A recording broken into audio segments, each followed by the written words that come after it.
नमस्कार। चंडीगढ़ तो खबरों के इस बुलेटिन में तुहाडा स्वागत है। मैं हाँ जगजीत कौर ते हुण पेश ने इस बुलेटिन दीआं मुख्य खबरां। प्रधानमंत्री ने कहा कि बुनियादी ढांचे के खेतर में हो रहे बदलाव नागरिकों का जीवन बनाउणगे आसान। चंडीगढ़ के प्रशासक की अगवाई में एडवाइजरी काउंसिल की हुई मीटिंग। ਅਤੇ हरियाणा मंत्रिमंडल की मीटिंग दौरान लए गए कई अहम फैसले। ਤੇ ਹੁਣ ਖਬਰਾਂ ਵਿਸਥਾਰ ਨਾਲ। ਪ੍ਰਧਾਨ ਮੰਤਰੀ ਨਰਿੰਦਰ ਮੋਦੀ ਨੇ ਅੱਜ ਪੰਡਿਤ ਦੀਨ ਦਿਆਲ ਉਪਾਧਿਆਏ ਦੀ ਬਰਸੀ ਮੌਕੇ ਭਾਜਪਾ ਸਾਂਸਦਾਂ ਨੂੰ ਸੰਬੋਧਨ ਕਰਦਿਆਂ ਕਿਹਾ ਕਿ ਬੁਨਿਆਦੀ ਢਾਂਚੇ ਦੇ ਖੇਤਰ ਵਿੱਚ ਹੋ ਰਹੇ ਬਦਲਾਅ ਨਾਗਰਿਕਾਂ ਦਾ ਜੀਵਨ ਆਸਾਨ ਬਣਾਉਣਗੇ। ਪ੍ਰਧਾਨ ਮੰਤਰੀ ਨੇ ਕਿਹਾ ਕਿ ਅੱਜ ਸਾਰੇ ਦੀਨ ਦਿਆਲ ਉਪਾਧਿਆਏ ਜੀ ਦੀ ਬਰਸੀ ਤੇ ਸਮਰਪਣ ਦਿਵਸ ਮੌਕੇ ਉਹਨਾਂ ਨੂੰ ਸ਼ਰਧਾਂਜਲੀ ਦੇਣ ਲਈ ਇਕੱਠੇ ਹੋਏ ਹਾਂ। ਉਹਨਾਂ ਕਿਹਾ ਕਿ ਪਹਿਲਾਂ ਵੀ ਬਹੁਤ ਸਾਰੇ ਮੌਕਿਆਂ ਤੇ ਸਾਨੂੰ ਦੀਨ ਦਿਆਲ ਜੀ ਨਾਲ ਜੁੜੇ ਪ੍ਰੋਗਰਾਮਾਂ ਵਿੱਚ ਸ਼ਾਮਿਲ ਹੋਣ, ਵਿਚਾਰ ਰੱਖਣ ਦਾ मौका मिला है। हमारी राजनीति में भी राष्ट्र नीति सर्वोपरि है। हमें राजनीति और राष्ट्र नीति में से एक स्वीकार करना होगा तो हमें संस्कार मिले हैं।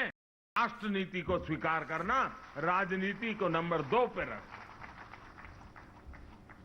हमें गर्व है कि हमारी विचारधारा सबका साथ, सबका विकास, सबका विश्वास की बात करती है, उस मंत्र को जीती है। प्रधानमंत्री ने अपने संबोधन दौरान local for vocal, Jan Dhan योजना, हर घर विच पखाने तो लैके टैक्नोलॉजी तक सरकार दीआं प्राप्तियां बारे दस्सिया। उन्होंने कहा कि यह साडी विचारधारा है कि सानू राजनीति का पाठ राष्ट्र नीति की भाषा विच पढ़ाया जाता है अते साडी राजनीति विच भी राष्ट्र नीति सब तो उपर है। उन्होंने कहा कि जेकर सानू राजनीति और राष्ट्र नीति विचों एक नूं स्वीकार करना होवे तां असीं राष्ट्र नीति नूं स्वीकार करांगे और राजनीति नूं दूजे थां ते रखांगे। उन्होंने कहा कि पार्टी विच वंशवाद की थां ते वर्कर नूं महत्वता दिता जाना चाहिए है। कहा कि आत्म निर्भर भारत अभियान गरीबां, किसानां, मजदूरां ते मध्य वर्ग के भविख निर्माण का रस्ता बनन विच जा रहा है। चंडीगढ़ के प्रशासक VP सिंह बदनौर की प्रधानगी हेठ प्रशासनिक एडवाइजरी काउंसिल की मीटिंग दौरान शहर के विकास कार्यों समेत कुछ होर अहम मुद्दों पर विचार चर्चा की गई।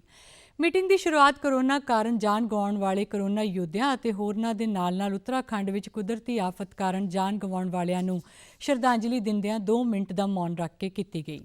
प्रशासक ने कोरोना काल समय सारे विभागों के अधिकारियों वालों आपसी तालमेल नाल शहर वासियों को दित्तियां सेवावां की शलाघा की। उन्होंने शहर वासियों को अपील की कि वह केंद्र सरकार वालों मुफ्त वैक्सीन लगाए जाने के मौके का लाभ लैण। मीटिंग दौरान चीफ इंजीनियर ने शहर में पूरे हो चुके और जारी विकास कार्यों की जानकारी भी दी। इस मौके लाल डोरे तो बाहर दीआं जमीनां नूं रैगूलर करन भी गलबात की गई। चीफ इंजीनियर ने कैपिटल कंपलैक्स की रिपेयर, साइकिल ट्रैक ते लाइटां दे काम, सीवरेज ट्रीटमेंट प्लांट, PGI विच अंडरपाथ सैक्टर 42 के लड़कियां दे हॉस्टल समेत कुछ होर विकास कार्यों की विस्तारपूर्वक जानकारी सांझी की। साबका केंद्रीय मंत्री पवन कुमार बंसल ने कैपिटल कंपलैक्स की बिल्डिंग के सुधार लई कीते कार्यों की शलाघा भी की और उन्होंने सुखना झील ते हैरीटेज लाइटां लगाउण अते सैक्टर 17 विच स्केटिंग रिंक तैयार करन दा सुझाव भी दिता। साबका सांसद मैंबर हरमोहन तवन ने शहर विच बिजली विभाग के निजीकरण का विरोध करदियां कुछ सुझाव दिते। साबका सांसद मैंबर सत्यपाल जैन ने प्रशासन वालों कोरोना खिलाफ कीते कार्यों की शलाघा की। उन्होंने शहर विच गरीबां लई होर घर बनाए जाण समेत लाल डोरे तो बाहर के मकानां नूं रैगूलर कीते जाण अते मजदूर भवन बनाउण ते बुढ़ापा पेंशन नूं वधाउण बारे भी कहा। मेयर रविकांत शर्मा ने ਦੇ ਫੰਡਾਂ ਨੂੰ ਨਿਗਮ ਨੂੰ ਦੇਣ ਦੀ ਮੰਗ ਕੀਤੀ ਅਤੇ ਚੰਡੀਗੜ੍ਹ ਭਾਜਪਾ ਪ੍ਰਧਾਨ ਅਰੁਣ ਸੂਦ ਨੇ ਪਾਣੀ ਦੀਆਂ ਕੀਮਤਾਂ ਵਿੱਚ ਘੱਟ ਕਰਨ ਅਤੇ ਗਊ ਕਮਿਸ਼ਨ ਸਥਾਪਿਤ ਕਰਨ ਦੀ ਮੰਗ ਕੀਤੀ। ਉਨ੍ਹਾਂ ਕਿਹਾ ਕਿ ਰਿਹਾਇਸ਼ੀ ਇਲਾਕਿਆਂ ਵਿੱਚ ਨਰਸਿੰਗ ਹੋਮਾਂ ਨੂੰ ਪ੍ਰਵਾਨਗੀ ਦੇਣੀ ਚਾਹੀਦੀ ਹੈ। ਚੰਡੀਗੜ੍ਹ ਭਾਜਪਾ ਦੇ ਸਾਬਕਾ ਪ੍ਰਧਾਨ ਸੰਜੇ ਟੰਡਨ ਨੇ ਕਿਹਾ ਕਿ ਬਾਹਰੀ ਰਿੰਗ ਰੋਡ ਤੇ ਕੰਮ ਤੇਜ਼ ਕੀਤੇ ਜਾਣ ਅਤੇ ਸ਼ਹਿਰ ਵਿੱਚ ਕਲੈਕਟਰ ਰੇਟ ਨੂੰ ਘੱਟ ਕੀਤਾ ਜਾਵੇ। ਕੁਝ ਹੋਰ ਪਤਵੰਤਿਆਂ ਵੱਲੋਂ ਸ਼ਹਿਰ ਦੇ ਵਿਕਾਸ ਅਤੇ ਸੁਧਾਰ ਬਾਰੇ ਐਡਵਾਈਜ਼ਰੀ ਕਾਉਂਸਿਲ ਦੇ ਸਾਹਮਣੇ ਆਪਣੇ ਸੁਝਾਅ ਰੱਖੇ ਗਏ, ਜਿਨ੍ਹਾਂ ਲਈ प्रशासक ने धन्यवाद किया। हरियाणा के मुख मंत्री मनोहर लाल की अगवाई हेठ मंत्रिमंडल की हुई मीटिंग दौरान कई अहम फैसले लिए गए।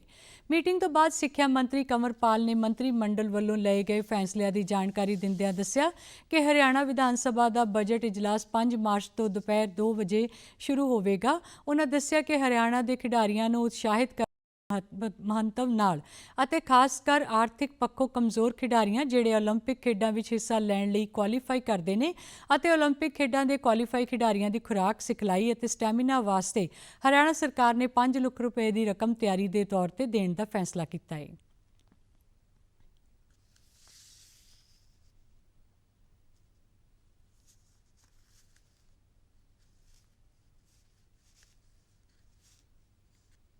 नए नियमों के अनुसार राज्य में खेलों को बढ़ावा देने के लिए हमने ग्रुप ए में उप निदेशक के 50, ग्रुप बी में वरिष्ठ कोच के 100 व कोच के 150, ग्रुप सी में जूनियर कोच के 250 पद स्वीकृत किए हैं। और इसी के साथ जो हमारे HRDF के कर्मचारी थे उनको अब तक जो पेंशन का लाभ नहीं मिलता था, उसके बारे में भी आज कैबिनेट ने निर्णय लिया कि उनको भी लाभ उसी प्रकार से जैसे दूसरों को मिलता है उसी प्रकार से उनको भी मिलेगा। ਉਨ੍ਹਾਂ ਦੱਸਿਆ ਕਿ ਹਰਿਆਣਾ ਖੇਡਾਂ ਵਿੱਚ ਪਹਿਲਾਂ ਤੋਂ ਹੀ ਮੋਹਰੀ ਸੂਬਾ ਹੈ ਅਤੇ ਹੁਣ ਮੰਤਰੀ ਮੰਡਲ ਵੱਲੋਂ ਕੀਤੇ ਗਏ ਇਸ ਫੈਸਲੇ ਨਾਲ ਮੁੱਖ ਮੰਤਰੀ ਨੇ ਭਰੋਸਾ ਜਤਾਇਆ ਕਿ ਖੇਡਾਂ ਦੇ ਖੇਤਰ ਵਿੱਚ ਸੂਬਾ ਦੇਸ਼ ਲਈ ਭਵਿੱਖ ਵਿੱਚ ਹੋਰ ਵੱਧ ਮੈਡਲ ਹਾਸਲ ਕਰੇਗਾ। ਮੰਤਰੀ ਮੰਡਲ ਵੱਲੋਂ ਹਰਿਆਣਾ ਉਤਕ੍ਰਿਸ਼ਟ ਖਿਡਾਰੀ ਨਿਯਮ 2018 ਨੂੰ ਹਰਿਆਣਾ ਵਧੀਆ ਖਿਡਾਰੀ ਗਰੁੱਪ A, B, C ਸੇਵਾ ਨਿਯਮ 2021 ਵਿੱਚ ਬਦਲਾਅ ਦੀ ਮਨਜ਼ੂਰੀ ਨੂੰ ਵੀ ਤਜਵੀਜ਼ ਦਿੱਤੀ ਗਈ ਹੈ। ਸੂਬੇ ਵਿੱਚ ਖੇਡਾਂ ਨੂੰ ਪ੍ਰਫੁੱਲਿਤ ਕਰਨ ਵਾਸਤੇ ਇੱਕ ਅਲੱਗ ਕਾਡਰ ਬਣਾਇਆ ਜਾਵੇਗਾ। जो अनाज है वो ठीक तरीके से सुरक्षित रहे उसके बारे में हमने निर्णय लिया। एफिड जो है वो 16 स्थानों पे गोदाम का निर्माण करेगा जिसमें 2,72,726 मीट्रिक टन की जिसकी क्षमता होगी और 113 करोड़ 3 लाख रुपए इसके ऊपर खर्च होगा। ये हम सेंटर से लेंगे, 7 साल में इसको हम अदा कर देंगे। इसके साथ जो पहले एक निर्णय था जो टोल लेते थे, तो जो राज्य सरकार की सड़कें हैं जहाँ हमारे छोटे टोल थे उन पे सड़क की रिपेयर की कोई जिम्मेदारी नहीं थी, तो आज हमने निर्णय लिया उसमें कि जो टोल लेगा उसकी जिम्मेदारी उस सड़क की रिपेयर की भी उसकी भी रहेगी। ਸਿੱਖਿਆ ਮੰਤਰੀ ਨੇ ਦੱਸਿਆ ਕਿ ਹਿਫਡ ਵੱਲੋਂ ਸੂਬੇ ਦੇ 8 ਜ਼ਿਲ੍ਹਿਆਂ ਵਿੱਚ 16 ਥਾਵਾਂ ਤੇ 2,72,000 ਮੀਟ੍ਰਿਕ ਟਨ ਸਮਰੱਥਾ ਦੇ ਗੋਦਾਮਾਂ ਦੇ ਨਿਰਮਾਣ ਲਈ ਨਬਾਰਡ ਤੋਂ 113.03 ਕਰੋੜ ਰੁਪਏ ਦੇ ਕਰਜ਼ੇ ਲਈ ਸੂਬਾ ਸਰਕਾਰ ਦੀ ਤਜਵੀਜ਼ ਨੂੰ ਮਨਜ਼ੂਰੀ। ਲੋਕ ਨਿਰਮਾਣ ਵਿਭਾਗ ਦੇ ਜ਼ਿਲ੍ਹਾ ਮਹਿੰਦਰਗੜ੍ਹ ਵਿੱਚ ਅਟੇਲੀ ਤੋਂ ਖੇੜੀ ਸੜਕ ਤੇ ਟੋਲ ਖਤਮ ਕਰਨ ਨੂੰ ਮਨਜ਼ੂਰੀ। ਸਿਹਤ ਲਈ ਹੋਰ ਫੈਸਲੇ ਕੀਤੇ ਗਏ ਨੇ। ਪੰਜਾਬ ਵਿੱਚ ਸਿਹਤ ਕਾਮਿਆਂ ਨੂੰ ਕੋਵਿਡ ਵੈਕਸੀਨ ਦੀ ਪਹਿਲੀ ਖੁਰਾਕ ਦੀ 19 ਤਰੀਕ ਤੱਕ ਮੁਹੱਈਆ ਕਰਵਾਈ ਜਾਵੇਗੀ। ਸਿਹਤ ਵਿਭਾਗ ਸੀਨੀਅਰ ਅਧਿਕਾਰੀਆਂ ਵੱਲੋਂ ਕੋਵਿਡ-19 ਟੀਕਾਕਰਨ ਕਰਾਉਣ ਤੋਂ ਬਾਅਦ ਵੱਡੀ ਗਿਣਤੀ ਵਿੱਚ ਸਿਹਤ ਕਰਮਚਾਰੀ ਟੀਕਾ ਲਗਵਾਉਣ ਲਈ ਅੱਗੇ ਆ ਰਹੇ ਨੇ। ਸੂਬੇ ਦੀ ਮੁੱਖ ਸਕੱਤਰ ਵਿਨੀ ਮਹਾਜਨ ਨੇ ਕਿਹਾ ਕਿ ਕੋਵਿਡ ਟੀਕਾਕਰਨ ਦੀ ਇਸ ਮੁਹਿੰਮ ਤਹਿਤ ਸਿਹਤ ਵਿਭਾਗ ਦੇ ਕਈ ਸੀਨੀਅਰ ਪ੍ਰਸ਼ਾਸਕ ਅਤੇ ਸਿਹਤ ਅਧਿਕਾਰੀਆਂ ਨੇ ਟੀਕਾ ਲਗਵਾਇਆ ਹੈ, ਜਿਸ ਤੋਂ ਬਾਅਦ ਲੋਕਾਂ ਦੇ ਮਨਾਂ ਵਿੱਚ ਵੈਕਸੀਨ ਬਾਰੇ ਸ਼ੰਕਾ ਅਤੇ ਭਰਮ ਦੂਰ ਹੋਣ ਨਾਲ ਇਸ ਮੁਹਿੰਮ ਨੂੰ ਹੁਲਾਰਾ ਮਿਲਣ ਦੀ ਆਸ ਹੈ। ਉਨ੍ਹਾਂ ਕਿਹਾ ਕਿ ਟੀਕਾਕਰਨ ਪ੍ਰਤੀ ਦਿਖਾਏ ਸੀਨੀਅਰ ਅਧਿਕਾਰੀਆਂ ਦੇ ਭਰੋਸੇ ਸਦਕਾ ਮਾਹੌਲ ਸਾਰਥਕ ਬਣਿਆ ਹੈ ਅਤੇ ਅਗਲੇ ਕੁਝ ਦਿਨਾਂ ਵਿੱਚ ਟੀਕਾਕਰਨ ਵਿੱਚ ਤੇਜ਼ੀ ਆਵੇਗੀ। ਉਨ੍ਹਾਂ ਨੇ ਇਸ ਗੱਲ ਤੇ ਵੀ ਜ਼ੋਰ ਦਿੱਤਾ ਕਿ ਜਿਨ੍ਹਾਂ ਫਰੰਟਲਾਈਨ ਵਰਕਰਾਂ ਦੇ ਦਫ਼ਤਰ ਚੰਡੀਗੜ੍ਹ ਵਿੱਚ ਨੇ ਉਹਨਾਂ ਦੇ ਅੰਕੜੇ ਛੇਤੀ ਤੋਂ ਛੇਤੀ ਭੇਜ ਦਿੱਤੇ ਜਾਣਗੇ ਤਾਂ ਜੋ ਸੂਬਾ ਸਰਕਾਰ ਵੱਲੋਂ ਤੇਜ਼ੀ ਨਾਲ ਉਹਨਾਂ ਦਾ ਟੀਕਾਕਰਨ ਕੀਤਾ ਜਾ ਸਕੇ। ਸੂਬੇ ਵਿੱਚ ਹੁਣ ਤੱਕ 71,121 ਹੈਲਥ ਕੇਅਰ ਵਰਕਰਾਂ ਅਤੇ 17,350 ਫਰੰਟਲਾਈਨ ਵਰਕਰ ਟੀਕਾ ਲਗਵਾ ਚੁੱਕੇ ਨੇ। ਰੇਹੜੀ ਫੜੀ ਵਾਲੇ ਛੋਟੇ ਦੁਕਾਨਦਾਰਾਂ ਨੂੰ ਕੋਵਿਡ-19 ਕਾਰਨ ਲਾਕਡਾਊਨ ਤੋਂ ਬਾਅਦ ਆਪਣਾ ਕੰਮ ਸ਼ੁਰੂ ਕਰਨ ਲਈ ਕੇਂਦਰ ਸਰਕਾਰ ਨੇ ਪ੍ਰਧਾਨ ਮੰਤਰੀ ਸਵਨਿਧੀ ਯੋਜਨਾ ਸ਼ੁਰੂ ਕੀਤੀ। ਪ੍ਰਧਾਨ ਮੰਤਰੀ ਸਵਨਿਧੀ ਯੋਜਨਾ ਤਹਿਤ ਸੜਕ ਕਿਨਾਰੇ ਕੰਮ ਕਰਨ ਵਾਲੇ ਲੋਕਾਂ ਨੂੰ 10,000 ਰੁਪਏ ਦਾ ਕਰਜ਼ਾ ਆਸਾਨ ਕਿਸ਼ਤਾਂ ਤੇ ਦਿੱਤਾ ਜਾਂਦਾ ਹੈ। ਸਰਕਾਰ ਨੇ ਇਸ ਯੋਜਨਾ ਤਹਿਤ 2022 ਤੱਕ 50 ਲੱਖ ਤੋਂ ਵੱਧ ਰੇਹੜੀ ਫੜੀ ਵਾਲਿਆਂ ਨੂੰ ਕਰਜ਼ਾ ਮੁਹੱਈਆ ਕਰਾਉਣ ਦਾ ਟੀਚਾ ਮਿੱਥਿਆ ਹੈ। ਪ੍ਰਧਾਨ ਮੰਤਰੀ ਸਵਨਿਧੀ ਸਕੀਮ ਤਹਿਤ ਚੰਡੀਗੜ੍ਹ ਵਿੱਚ ਵੀ ਛੋਟੇ ਦੁਕਾਨਦਾਰਾਂ ਲਈ ਮਦਦਗਾਰ ਸਿੱਧ ਹੋਈ। ਸਵਨਿਧੀ ਯੋਜਨਾ ਛੋਲੇ ਭਟੂਰੇ ਵੇਚਣ ਦਾ ਕੰਮ ਕਰਨ ਵਾਲੇ ਯੋਧਾ ਪ੍ਰਸਾਦ ਨੇ ਵੀ ਇਸ ਸਕੀਮ ਤਹਿਤ ਕਰਜ਼ਾ ਲਿਆ ਅਤੇ ਉਸ ਨੇ ਡੀਡੀ ਨਿਊਜ਼ ਚੰਡੀਗੜ੍ਹ ਨਾਲ ਗੱਲਬਾਤ ਦੌਰਾਨ ਇਸ ਸਕੀਮ ਨੂੰ ਉਸ ਜਿਹੇ ਛੋਟੇ ਦੁਕਾਨਦਾਰਾਂ ਵਾਸਤੇ ਲਾਹੇਵੰਦ ਦੱਸਿਆ। इधर कारोबार न चलने के कारण 10,000 रुपये गवर्नमेंट ने हमें दिया लोन के रूप में, स्थायी रूप में। जो वेंडर स्टार थे अब रोजी रोटी चलाने में मिला है। सरकार के हम साथ है, सरकार जो चाहेगी, जो अच्छी सुविधाएं हमें देगी सरकार, हमें वो स्वीकार है। सरकार का शुक्रिया, बहुत बहुत शुक्रिया। ਪ੍ਰਧਾਨ ਮੰਤਰੀ ਸਵਨਿਧੀ ਸਕੀਮ ਤਹਿਤ ਕਰਜ਼ਾ ਸਮੇਂ ਸਿਰ ਮੋੜਨ ਵਾਲਿਆਂ ਨੂੰ ਵਿਆਜ ਵਿੱਚ ਸਬਸਿਡੀ ਵੀ ਦਿੱਤੀ ਜਾਂਦੀ ਹੈ ਅਤੇ ਪਹਿਲਾਂ ਕਰਜ਼ਾ ਸਮੇਂ ਸਿਰ ਮੋੜਨ ਵਾਲੇ ਵੱਧ ਕਰਜ਼ਾ ਲੈਣ ਦੇ ਹੱਕਦਾਰ ਵੀ ਬਣ ਜਾਂਦੇ ਨੇ। ਮੈਡੀਕਲ ਅਫਸਰ ਬੇਸਿਕ ਕੋਰਸ 233 ਦੇ ਸੰਪੰਨ ਹੋਣ ਤੇ officers training college army medical corps centre ਅਤੇ ਕਾਲਜ ਲਖਨਊ ਵਿੱਚ ਇੱਕ ਸੈਰੇਮੋਨੀਅਲ ਪਰੇਡ ਕਰਵਾਈ ਗਈ। ਇਸ ਪ੍ਰੋਗਰਾਮ ਦੌਰਾਨ ਕੋਵਿਡ-19 ਸੰਬੰਧੀ ਜਾਰੀ ਹਦਾਇਤਾਂ ਦੀ ਪਾਲਣਾ ਕੀਤੀ ਗਈ। 9 ਹਫ਼ਤਿਆਂ ਦੇ ਫਾਊਂਡੇਸ਼ਨ ਕੋਰਸ ਤਹਿਤ ਨੌਜਵਾਨ ਹਥਿਆਰਬੰਦ ਸੇਨਾਵਾਂ, ਮੈਡੀਕਲ ਅਤੇ ਦੰਦਾਂ ਦੇ ਇਲਾਜ ਕਰਨ ਵਾਲੇ ਅਧਿਕਾਰੀਆਂ ਨੂੰ ਯੁੱਧ ਇਲਾਜ ਸਹਾਇਤਾ ਸਿਖਲਾਈ ਦਿੱਤੀ ਜਾਂਦੀ ਹੈ ਅਤੇ ਉਹਨਾਂ ਨੂੰ ਸ਼ਾਂਤੀ ਅਤੇ ਆਪਰੇਸ਼ਨਲ ਖੇਤਰਾਂ ਵਿੱਚ ਆਪਣੇ ਕਰਤੱਵ ਦੀ ਪਾਲਣਾ ਕਰਨ ਦੇ ਸਮਰੱਥ ਜਾਂਦਾ ਹੈ। 113 ਨੌਜਵਾਨ ਡਾਕਟਰਾਂ ਅਤੇ AFMS ਦੇ ਅਧਿਕਾਰੀਆਂ ਨੇ ਇਸ ਸੈਰੇਮੋਨੀਅਲ ਪਰੇਡ ਵਿੱਚ ਭਾਗ ਲਿਆ। AMC ਸੈਂਟਰ ਅਤੇ ਲਖਨਊ ਕਾਲਜ ਦੇ ਕਮਾਂਡੈਂਟ ਤੇ AMC ਰਿਕਾਰਡ ਦੇ incharge lieutenant general Sandeep Mukherjee ਨੇ ਪਰੇਡ ਦੀ ਸਮੀਖਿਆ ਕੀਤੀ। ਕੈਪਟਨ ਪ੍ਰਭਜੋਤ ਸਿੰਘ ਨੂੰ ਕੋਰਸ ਦਾ ਸਭ ਤੋਂ ਵਧੀਆ ਆਲ-ਰਾਊਂਡਰ ਅਧਿਕਾਰੀ ਐਲਾਨਿਆ ਗਿਆ ਅਤੇ ਕਮਾਂਡੈਂਟ ਦੀ ਰੋਲਿੰਗ ਟਰਾਫੀ ਦੇ ਕੇ ਸਨਮਾਨਿਤ ਕੀਤਾ ਗਿਆ। ਕੈਪਟਨ ਨਰਿੰਦਰ ਸਿੰਘ ਨੂੰ ਫੀਲਡ ਇਵੈਂਟਸ ਵਿੱਚ ਵਧੀਆ ਅਧਿਕਾਰੀ ਹੋਣ ਲਈ ਮੇਜਰ ਲੈਸ਼ ਰਾਮ ਜੋਤਿਨ ਸਿੰਘ ਨੂੰ ਅਸ਼ੋਕ ਚੱਕਰ ਮੈਮੋਰੀਅਲ ਟਰਾਫੀ ਨਾਲ ਸਨਮਾਨਿਤ ਕੀਤਾ ਗਿਆ। ਇਹਨਾਂ ਅਧਿਕਾਰੀਆਂ ਨੂੰ ਸੰਬੋਧਨ ਕਰਦਿਆਂ ਲੈਫਟੀਨੈਂਟ ਜਨਰਲ ਸੰਦੀਪ ਮੁਖਰਜੀ ਨੇ ਪੇਸ਼ੇਵਰ ਯੋਗਤਾ ਦੇ ਵਧੀਆ ਪੱਧਰ ਨੂੰ ਬਣਾਏ ਰੱਖਦੇ ਹੋਏ ਸੈਨਾ ਇਲਾਜ ਕੋਡ ਦੀ ਪਰੰਪਰਾ ਨੂੰ ਵੀ ਬਣਾਏ ਰੱਖਣ ਲਈ ਅਧਿਕਾਰੀਆਂ ਨੂੰ ਉਤਸ਼ਾਹਿਤ ਕੀਤਾ ਅਤੇ ਸਭਨਾਂ ਦੀ ਸ਼ਲਾਘਾ ਕੀਤੀ। ਤੇ ਹੁਣ ਖਬਰਾਂ ਫਟਾਫਟ। ਰਾਜ ਸਭਾ ਦੇ ਕੇਂਦਰੀ ਬਜਟ ਤੇ ਆਮ ਚਰਚਾ ਜਾਰੀ। ਕੇਂਦਰੀ ਸਿੱਖਿਆ ਮੰਤਰੀ ਨੇ ਕਿਹਾ ਕਿ ਭਾਰਤ ਅਤੇ ਚੀਨ ਪੂਰਬੀ ਲੱਦਾਖ ਵਿੱਚ ਪੈਂਗੋਂਗ ਝੀਲ ਦੇ ਉੱਤਰੀ ਅਤੇ ਦੱਖਣੀ ਕਿਨਾਰੇ ਤੇ ਆਪਣੀਆਂ ਸੈਨਾਵਾਂ ਹਟਾਉਣ ਲਈ ਹੋਏ ਸਹਿਮਤ। ਦੇਸ਼ ਵਿੱਚ ਹੁਣ ਤੱਕ 70 ਲੱਖ ਤੋਂ ਵੱਧ ਲੋਕਾਂ ਦਾ ਕੀਤਾ ਗਿਆ ਕੋਵਿਡ ਟੀਕਾਕਰਨ।